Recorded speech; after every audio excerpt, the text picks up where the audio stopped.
Hi guys! So today I want to talk about dissociative identity disorder and switching.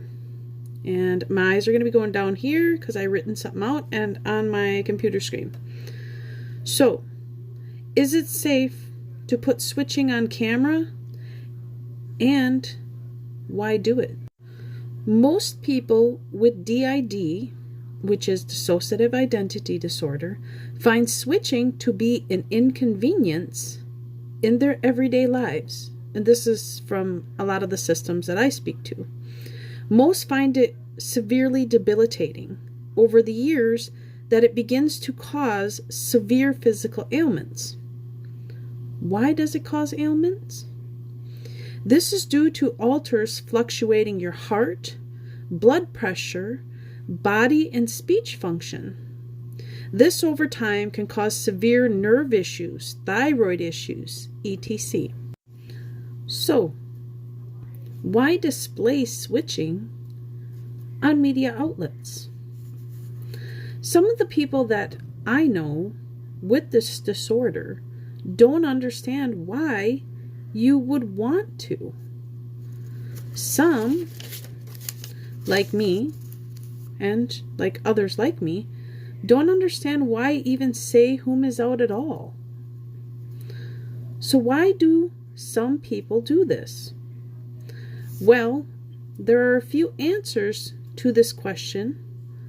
One is they want the validity that they have the disorder.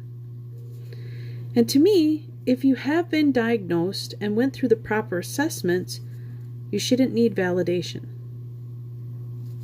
Number two, some people do this to attract attention. That cannot help you in your healing process. This is why most, if not all, do not find the usefulness of demonstrating switches on media apps, YouTube, cameras, etc. Now, I'm going to give you, because my focus is on switches, I have some stuff off of NAMI and some off the APA, which is the American Psychiatric Association. And these are common questions that people ask about switching, so I'm going to read them off to you next. Do people with DID know they are switching? Most people with DID rarely show noticeable signs of the condition. Friends and family of people with DID may not even notice the switching, the sudden shifting in behavior and effect that can occur in the condition. Now, my personal story with that, because my DID was severe, it was hard to hide it from my family.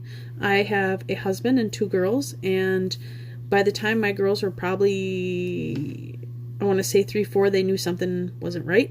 And by the time they were like 10 to 12, they knew I had DID. There was no denying it. But in public, we hide it very well. And that's the thing with DID. Most people that have DID do not want people to notice it. Do switching alters hurt? Switching can be very unpleasant and stressful for an alter, especially if it is not done by choice. Please understand that if an alter has something to offer and is capable of coming forward, he or she will. But we are not a magic trick, nor are we lab rats. I like that description. Can people with DID switch alters at will? Myth. Survivors with DID can just switch on demand if needed for a task or if someone simply asks for them. Plainly put, this is just not plausible. Can two alters hate each other? Alters can be friends, family, or foes. Alters can like and even love each other, but sometimes there is hate or dislike within the system. When this happens, it can feel chaotic. I'm going to give my personal experience on this one. I had alters in the beginning of my healing process of 8 years, where teen alters would tear up little's notes, they would hide their toys, etc. But they can also love each other. I'm going to go try to be not vivid in this, but there are 3 of us that are asexual, which means we do not like males or females, but love each other. So we have a relationship with each other. It's how sometimes DID works. How long can an alter take over? Often alters are stable over time, continuing to play specific roles in the person's life for years. Some alters may harbor aggressive tendencies directed toward individuals in the person's environment or toward other alters within the person themselves. Do people with DID remember their trauma? All participants who had been amnesic for their trauma reported that their memories were initially retrieved in the form of simultaneously flashbacks. This suggests that, like PTSD patients, DID patients at least initially recall their trauma not as a narrative, but as a semi-to-sensory re-experiencing. Now, I want to give a little information with that last one because I experienced that. The first 5 years were really hard. Alters show me images of memory that I need to remember and I need to process through. We struggled with that a lot. We're like, no, we don't want to do this. This is too much.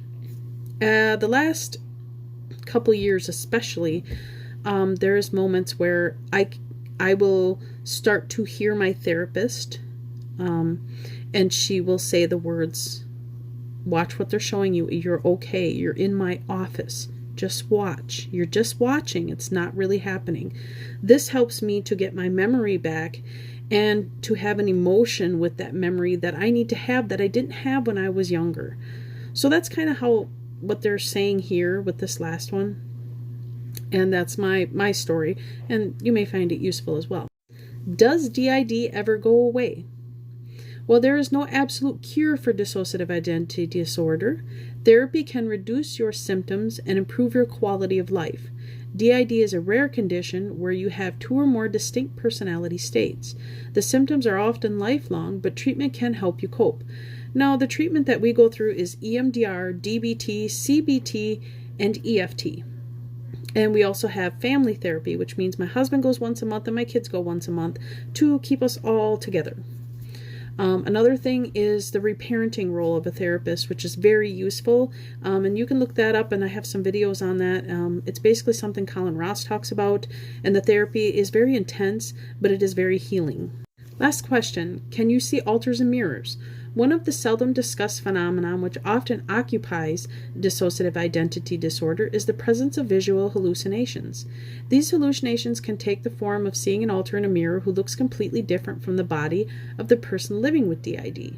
I've experienced this personally myself. My littles are actually very frightened of mirrors. And this started probably around the age of 4 years old. And some alters do not see me as me. Hence, we had a therapy session on Zoom one time with our therapist, and Ava will play with her hair. She thinks she has long hair yet. Some of them visual themselves as blue-eyed, some of them visual themselves as male. And as time goes on, my therapist does grounding techniques and reparenting techniques for them to look at themselves and realize we are in the same body, and this is your body, and this is what you look like. Hence, she'll have littles look at our hands and do comparison things as you would any child, and into the teens as well. So that's all I have on switching today, guys. I hope you enjoyed this, and you're more welcome to use this in your therapy sessions or use the tips to help you understand switching more. Loves. Bye.